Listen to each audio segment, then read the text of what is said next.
नमस्कार, मैं हूं अंजलि और आप देख रहे हैं डीबीएस टीवी।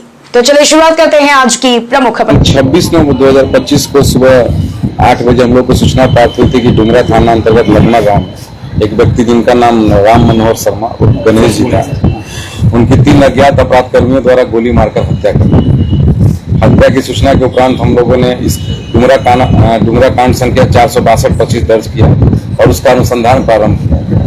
अनुसंधान के क्रम में हम लोगों ने सीसीटीवी फुटेज के आधार पर 3 अपराध कर्मियों को चिन्हित किया, जिसमें यह तथ्य सामने आया कि यह कांड रंजन पाठक गिरोह द्वारा किया गया, जो पूर्व से ही 2 अन्य हत्याकांड में फरार चल रहे थे। और ये तकनीकी एवं मानवीय जो हमें सूचना प्राप्त हुई उसके आधार पर यह तथ्य सामने आया कि सुरसंड थाना में एक रंधौर पंचायत है, उसके मुखिया ही इन लोगों को संरक्षण देते हैं और वही मुख्य साजिश करता है। जिसके बाद इन्हें पूछताछ हेतु लाया गया, थाने लाया गया और जब इनके मोबाइल को जांच किया गया तो कुछ वैसे तथ्य हैं जिससे यह प्रमाणित होता था और जिसमें ये रंजन पाठक गिरोह ने स्वयं 2-3 हत्याकांडों की अपनी संलिप्तता स्वीकार की है और जिसमें इन्होंने ये भी तथ्य लाया है कि तुमको कैसे बचना है, मैं कैसे मदद करूंगा।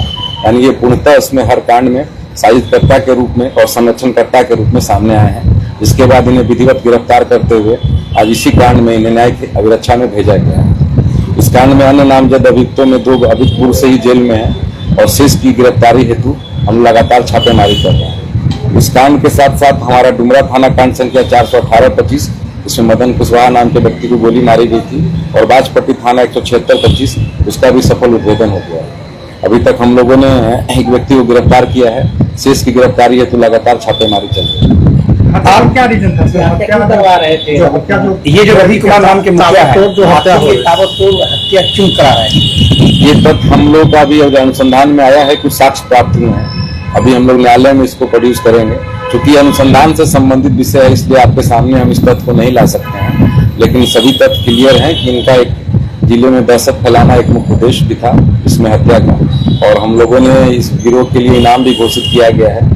और हम आम जनता से अपील भी करते हैं कि ऐसे लोगों की सूचना हम लोग को बेझिझक दे, ठीक है, उनकी सूचना गोपनीय रखी जाएगी।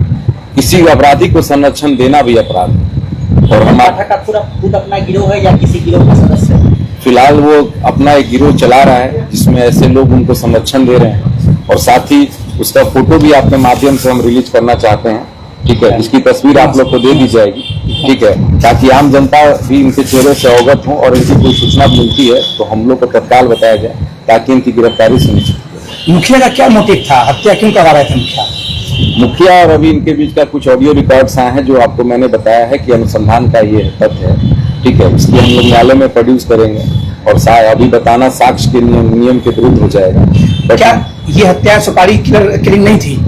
नहीं, ये लोगों से सुपारी लेते थे लेकिन बहुत कम दाम में, या किसी को ट्रीट करते थे कि अगर आपकी दुश्मनी है तो हम आपके लिए काम कर देंगे ऐसे। और इनका कुछ उद्देश्य अलग था, प्रशासन को छवि को भी खराब करने का एक उद्देश्य रहा होगा, ठीक है। और इसी सब उद्देश्य से ये काम कर रहे थे। हम लोग के पास सभी बिंदुओं के तकनीकी साक्ष्य हैं, हम लोग इनको इसके स्पेसिफिक ट्रायल में भी ले जाएंगे और जल्द से जल्द सजा के लिए हम लोग प्रयास करते हैं। मुखिया को भी कोई सफेद पोस्ट संरक्षण दे रहे हैं? अभी हम लोग अनुसंधान कर रहे हैं, जिन जिन लोगों की संलिप्तता है कि हम लोग सभी पे कार्रवाई करें। क्या लोग बचेंगे इसमें या फिर एकदम आखिरी तक तक जाना है? नहीं, लोग कोई इसमें नहीं बचेगा, ठीक है। हम अनुसंधान में जितने लोग आएंगे सबके विरुद्ध कार्रवाई की जाएगी। मुखिया का आपराधिक इतिहास भी हो गया? हाँ, इनका आपराधिक इतिहास है। हम लोग अभी प्रेस विज्ञप्ति के माध्यम से आपको सूचित करेंगे।